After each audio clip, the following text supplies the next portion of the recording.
Қазақстанда 30%-ға қымбаттаған. Бұл туралы Информбюро хабарлады. Баспананы жалға алу Петропавлда 48%-ға, Алматы қаласында 45,4%-ға, Қостанайда 45%-ға көтерілген. Қазақстанда баспана жалдау құны 30%-ға қымбаттаған. Ұлттық статистика бюросының дерегінше, жалға берілетін ең қымбат пәтерлер Көкшетауда, яғни қаладағы үйлерді жалға алу құны бір жылда бірден 51,1%-ға өскен деп хабарлайды Информбюро ақпараттық хабарламасы. Арна тілшісінің сөзінше, Петропавлда 48%-ға, Алматы қаласында 45,4%-ға, Қостанайда 45%-ға көтерілген. Ал тұрғын үй нарығындағы мамандар бағадағы өзгерісті халықтың ауылдан қалаға көшуімен байланыстырады. Айтуларынша, қала халқының саны өскендіктен жергілікті билік баспана салып үлгере алмай жатыр. Жалға берілетін үйлердің қымбаттағанын қатты сезінген Петропавл тұрғындары аз жалақыға пәтер жалдап тұру қиын дейді. Жадыра Қарапаева бала шағасын ата-әжелерінің жанына қалдырып, жолдасы екеуі жұмыс іздеп ауылдан қалаға көшіп келген.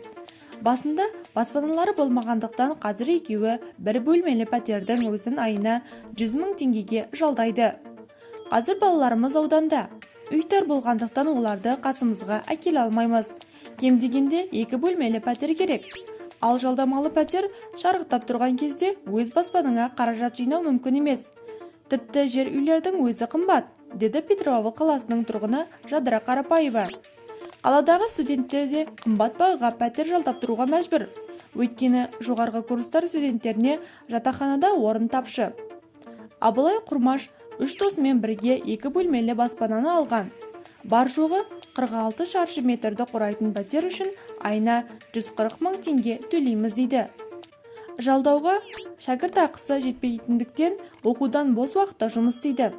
Петропавлда пәтердің құнын тым шарықтатып жіберген. Тіпті кейбіреулердің бағасы өзіне сай емес. 2 пәтерлердің өзіне әкесінің құнын сұрайды. Отбасыларға ғана емес, студенттерге де қиын, деді Абылай Құрмаш.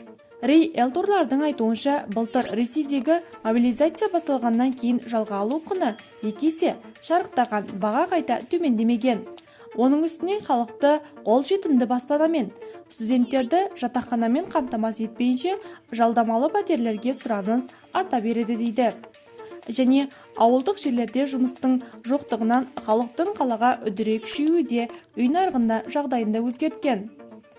Қалаға келген адам ауылдағы үйін сата алмайды, сосын қаладан үй ала алмайды.